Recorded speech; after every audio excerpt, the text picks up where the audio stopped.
Minha mãe me proibiu de comemorar o aniversário de 10 anos do meu filho porque os filhos do meu irmão não se sentiam especiais o suficiente. Então, naquela mesma noite, nós nos mudamos. Um ano depois, os netos de ouro dela viram o quanto meu filho estava feliz e o colapso de ciúmes do meu irmão destruiu a família. Meu nome é Nick. Tenho 35 anos, sou chaveiro, o cara da caixa de ferramentas arranhada e da voz calma que aparece quando a chave de alguém quebra à meia-noite. Moro em um pequeno aluguel com minha esposa, Ana, e nosso filho, Léo. Ele vai fazer 10 anos neste domingo. Tem colocado post-its na geladeira com faltam 3 noites, faltam 2 noites, como se fosse uma contagem regressiva para o lançamento de um foguete. Ele quer uma festa simples, futebol no pátio, cachorro-quente e um bolo de chocolate com o número 10 em cima. Nada extravagante.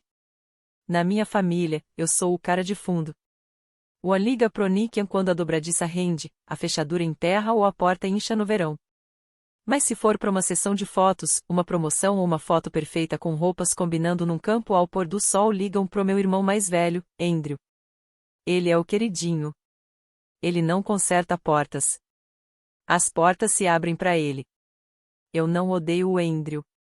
Quando éramos crianças, eu o seguia como uma sombra com uma chave inglesa, enquanto ele era seguido por aplausos.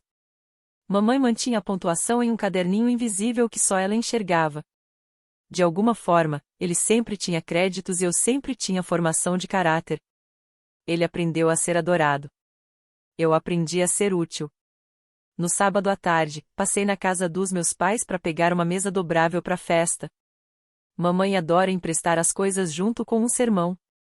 Ela me observou tirando o pó da mesa na garagem e disse: "Entra para tomar um chá." O tom dela significava "tem pauta."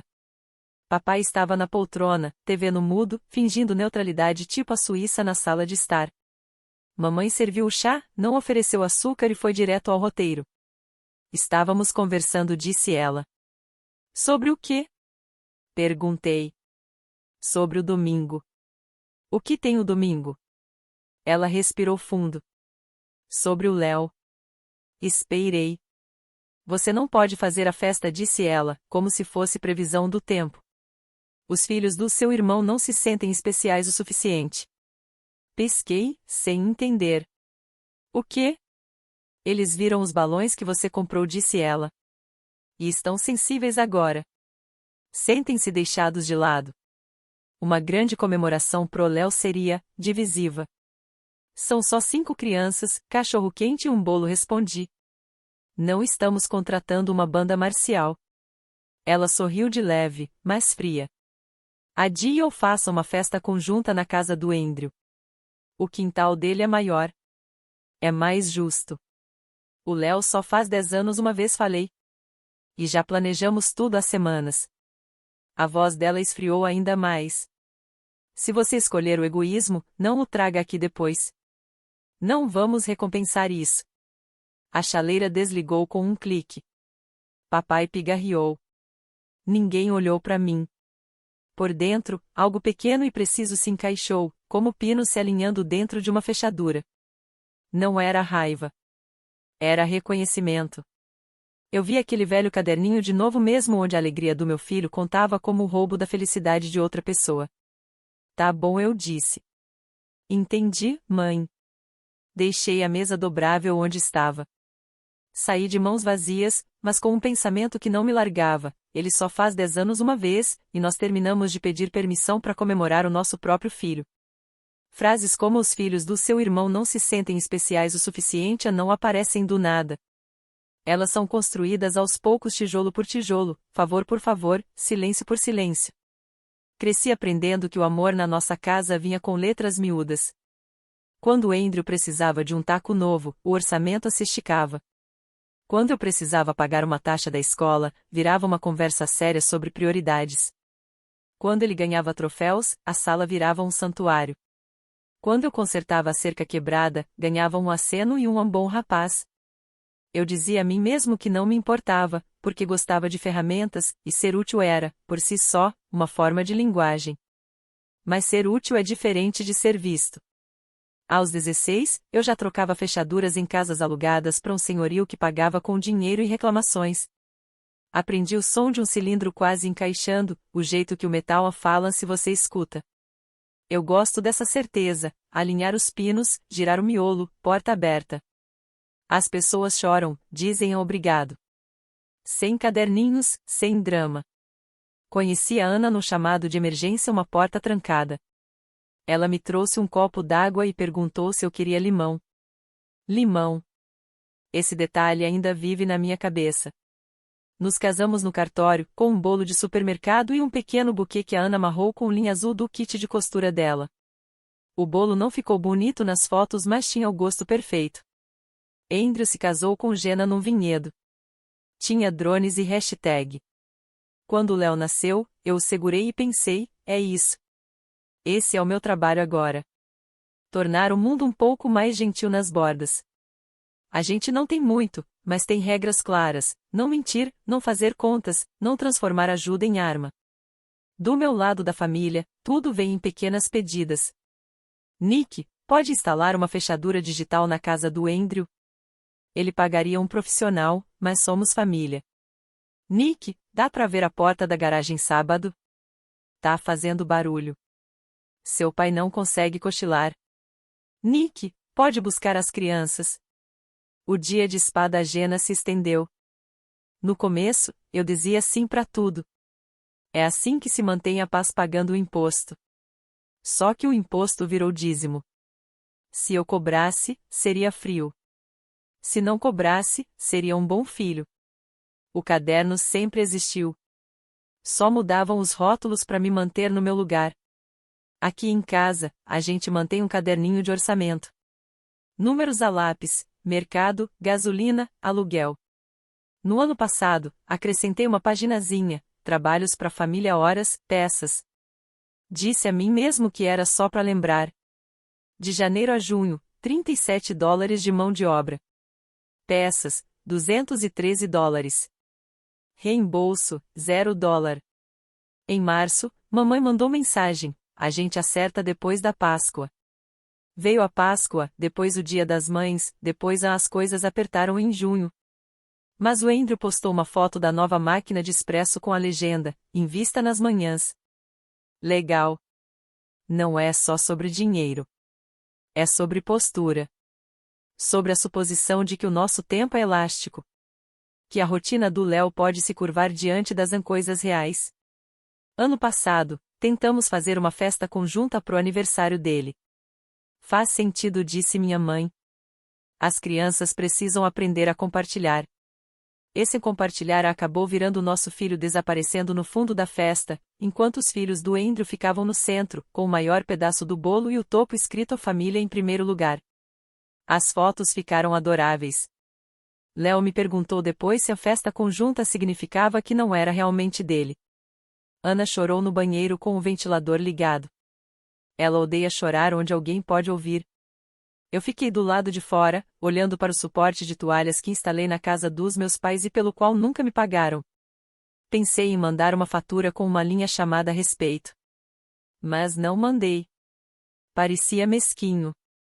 E, além disso, eu sabia que o velho caderninho transformaria isso em prova de que eu era calculista. Minha mãe tem um tom diferente quando fala o nome dos filhos do meu irmão, suave, doce, como colher mergulhando no mel.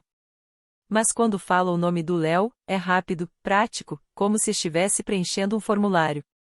Ela não faz por mal. Acredita de verdade que ama todos nós igualmente. Mas o caderninho diz o contrário. Nas semanas antes do aniversário de 10 anos do Léo, planejamos algo simples. 12 balões, R$16. Cachorros quentes, pães, suco de R$41. Pratos de papel e velas, R$9. Uma rede de futebol usada comprada online, R$20. Chocolate, manteiga, farinha, R$27.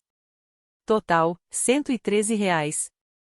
Léo fez a lista de convidados com 5 amigos, escrevendo os nomes em letras grandes e cuidadosas. Desenhou um bolinho ao lado de cada nome. Guardou 2 lugares para os primos porque ele ainda quer que tudo dê certo. Então veio a conversa na cozinha da minha mãe. Adie ou faça junto com o Andrew. Os filhos dele não se sentem especiais o suficiente. Eu disse a não. E me assustou o quão baixo o som dessa palavra saiu. Naquela noite, o celular começou a vibrar. Mensagens da tia. Ligações do pai. Áudios do Andrew com aquela voz de irmão conciliador. O padrão é previsível. É tão difícil assim fazer um acordo? Tia. Seja prático, somos uma família só, pai, que só é prático quando convém. Traga o bolo pra cá, temos um tema. Andrew, sempre preocupado com a marca. Não seja egoísta, Nicholas, a mamãe. Ela só usa meu nome completo quando acha que está me salvando de mim mesmo. Ana me observou colocar o celular virado para baixo. O que você quer fazer? Ela perguntou. Olhei para as fitas coloridas sobre a mesa da cozinha. Pensei nos desenhos do Léo colados na geladeira. Quero dar ao nosso filho o dia dele, eu disse. E quero parar de negociar pela alegria mais simples. Ela assentiu. Então vamos fazer isso. A última mensagem da minha mãe chegou às 22h41. Se vocês realmente fizerem isso, não tragam ele aqui depois. Não podemos apoiar suas escolhas. Você lê uma mensagem dessas e percebe. Apoio, nessa família, sempre significou controle. Dormi leve.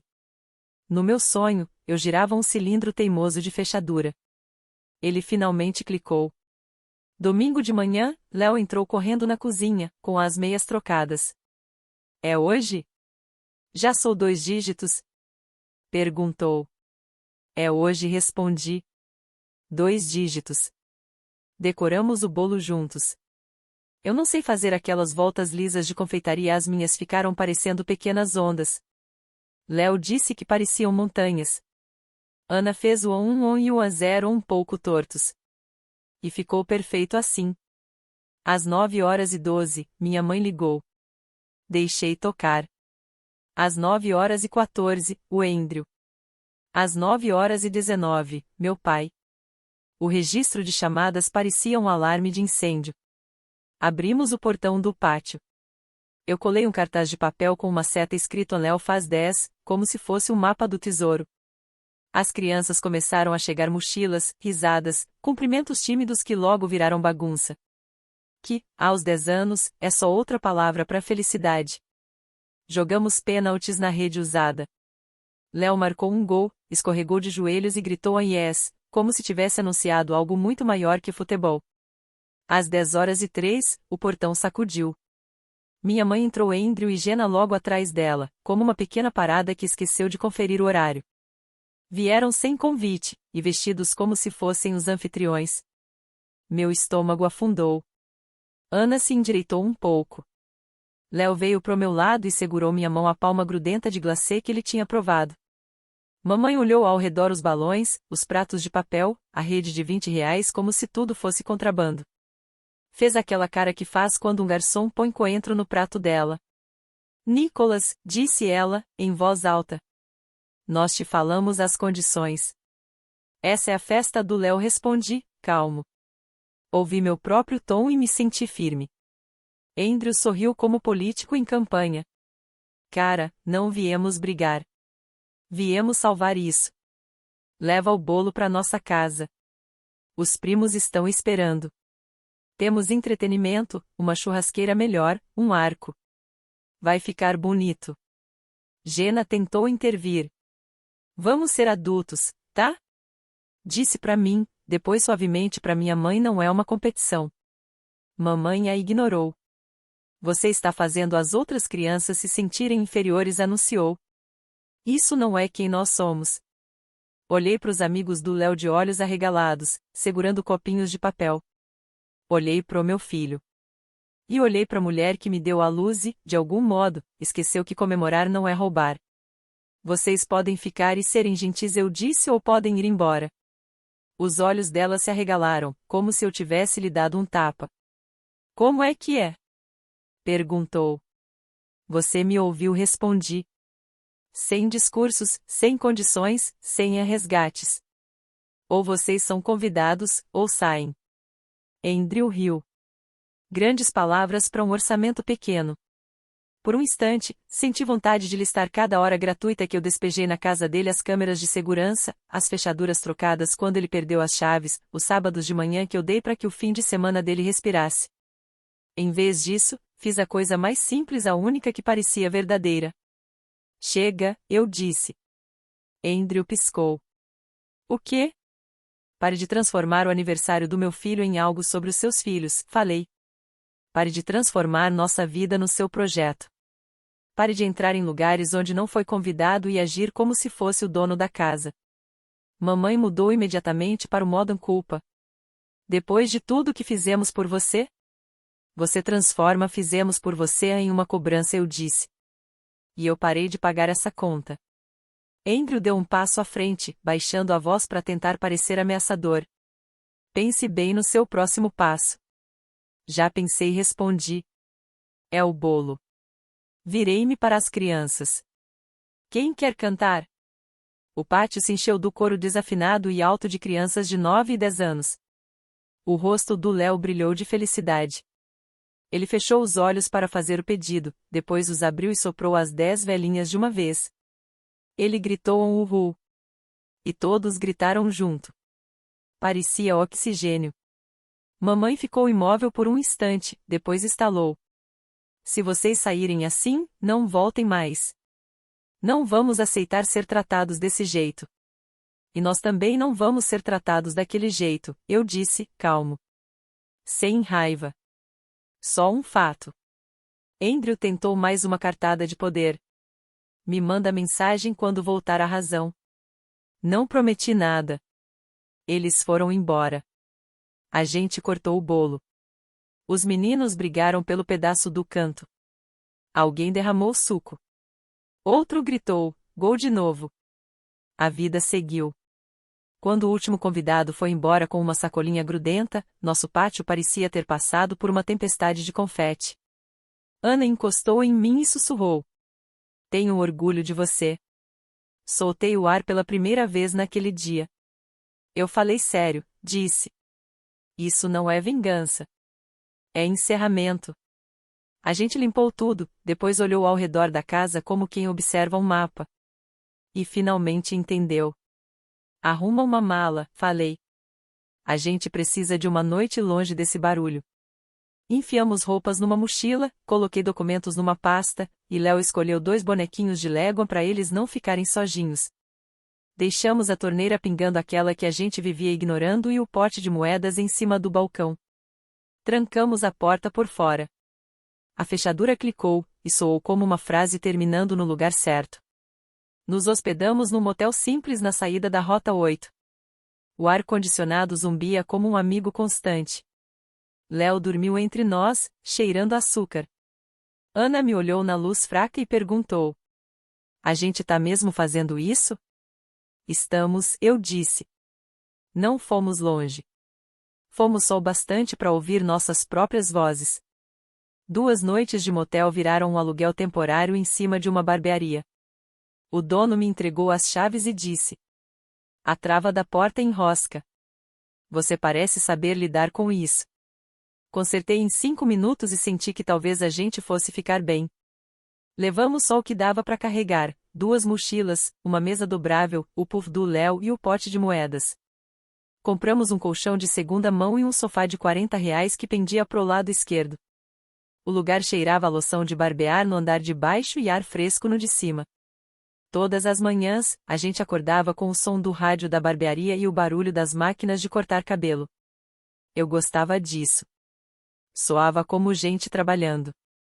As reações da família vieram em ondas. Primeira semana, ligações.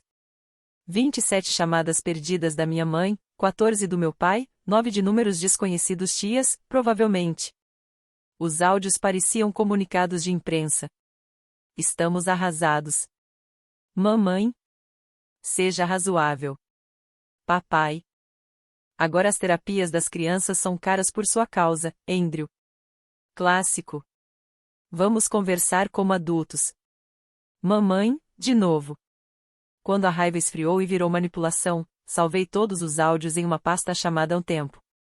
Quando eu me sentia fraco, escutava e lembrava como é uma tempestade.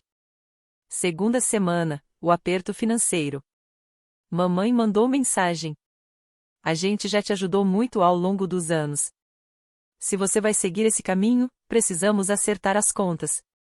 Ela anexou uma lista de empréstimos incluindo uma compra de supermercado de 2018 e um pacote de fraldas de 2015.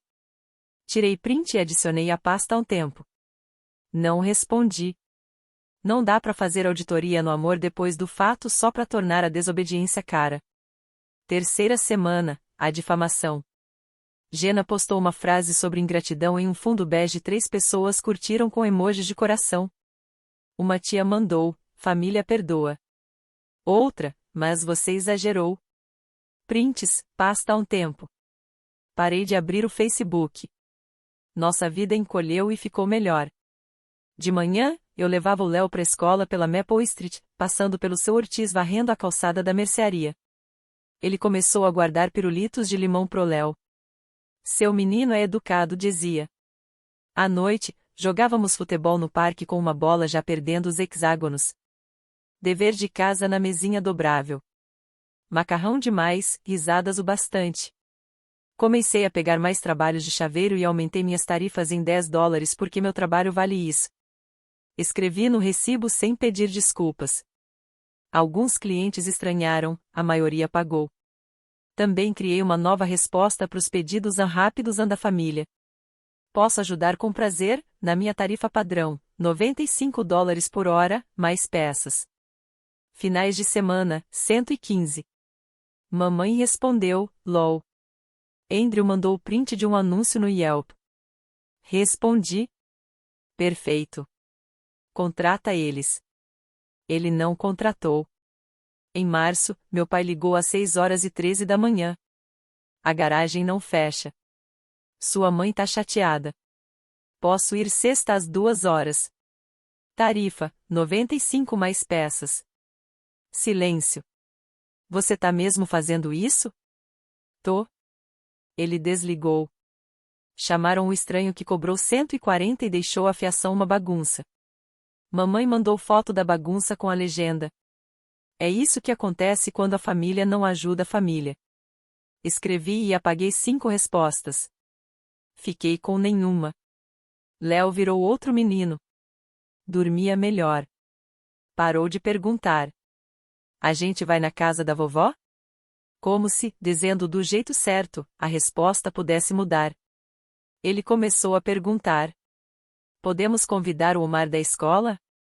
E a resposta era sim com mais frequência do que antes. A gente começou 2 potes, verão e emergência. Colocávamos gorjetas, bicos extras e, de vez em quando, um 20 que a Ana guardava quando vendia um presunto artesanal para algum vizinho. Os números cresciam devagar, depois mais rápido. Era entediante e sagrado. Não que fosse fácil. No segundo mês, o carro velho acendeu a luz de check-in e tossiu caro. Ficamos sentados na oficina, ouvimos o orçamento, fizemos as contas. Dissemos não pra pizza de sexta e sim pro concerto. Léo perguntou. A gente é pobre? Respondi. A gente é cuidadoso. Ele achou o som melhor. Contou pro amigo. A gente é cuidadoso. Quer dizer que a gente escolhe a diversão de propósito. No fim da primavera, encontramos o Andrew na loja de ferragens. Ele olhou minha cesta dobradiças, placas de trava, grafite e deu um meio sorriso. Ainda jogando de faz tudo? Ainda jogando de filho mais velho? Respondi. Ele se inclinou. Você acha que é melhor só porque é teimoso? Eu acho que tô mais saudável porque parei de pagar uma conta imaginária. Ele pareceu confuso e um pouco irritado. Foi embora. Chegou o verão. Fizemos uma viagem de um dia pro lago. Gasolina, sanduíches, estacionamento de $7, um pouco de sol demais. Parecia que o mundo inteiro tinha voltado pro simples. Em setembro, recebi uma ligação da orientadora da escola. Meu coração afundou até ela dizer. Só queria contar, o Léo sabe se defender. É gentil. Sentei na escada da barbearia e chorei com as mãos no rosto.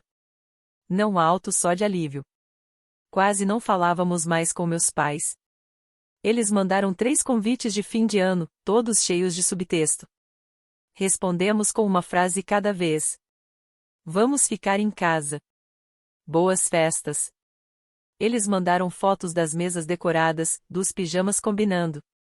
A gente assou biscoitos e comeu nos nossos pijamas que não combinavam. Léo dormiu no sofá torto, com chocolate na bochecha. Um ano passou como um carrinho andando devagar. Na semana antes de fazer 11, Léo perguntou: posso convidar meus primos de novo? Falou com esperança e cuidado, como quem testa um alarme.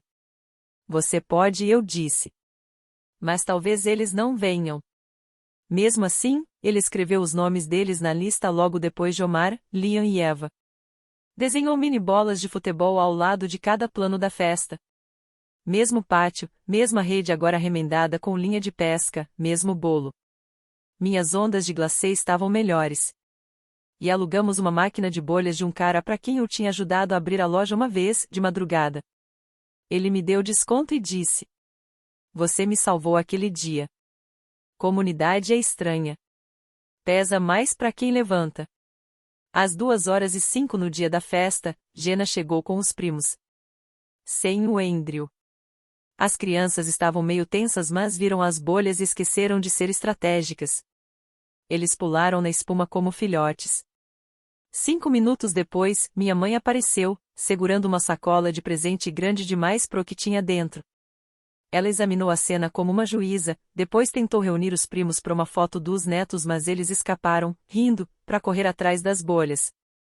Ela pareceu perdida por um instante. Léo entregou um copo de papel pro primo e disse: a gente guarda o canto do bolo pro aniversariante. Se quiser, o outro canto é seu. O primo respondeu: legal. Eles sorriram. Poderia ter sido tão simples o tempo todo. Às 3h10, Andrew chegou. Atrasado, de óculos escuros, o tipo de entrada barulhenta. Olhou em volta, viu a alegria que não girava em torno dele e fez uma cara de quem cheirou uma ideia ruim. Então é isso que estamos fazendo? Disse. Festa estilo orçamento. Inspirador. Jenna falou o nome dele num tom de aviso. Mãe tentou aliviar o clima com uma risada quebrada. Mas as pessoas continuaram rindo das bolhas. A alegria é teimosa. Andrew se aproximou de mim. Tá feliz? Perguntou. Você partiu o coração da mamãe para isso? Para esse sorrisinho de criança? Tô. Respondi. Ele zombou. Acha que é herói porque comprou suco genérico e vive dizendo limites? Enquanto isso, tivemos que pagar terapia para os meus filhos porque você os excluiu. Fez aspas no ar, como adolescente. Quase pedi os comprovantes, mas aprendi. Esse tipo de conta também não se audita. Ele se inclinou, a voz cortante. Você deve um pedido de desculpas para mamãe. Hoje. Na frente de todo mundo. As crianças pararam. As bolhas estouraram. O sol deixava tudo nítido demais. Abaixei para Léo. Tudo bem? Ele assentiu. Corajoso. Levantei-me. Andrew, disse, você precisa ir embora. Ele riu. Me obriga. Não levantei a voz. Tenho 71 mensagens de voz e 94 mensagens de texto do ano passado com você e a mamãe ameaçando consequências. Se você não sair, vou registrar como uma perturbação. Não tô blefando. Números importam para ele. Ele vacilou. Mamãe tentou mais uma virada. Nicholas, não faça isso na frente das crianças. É exatamente aqui que devo fazer, respondi. Para que elas vejam como é um limite sem gritar. Jenna segurou o braço de Andrew.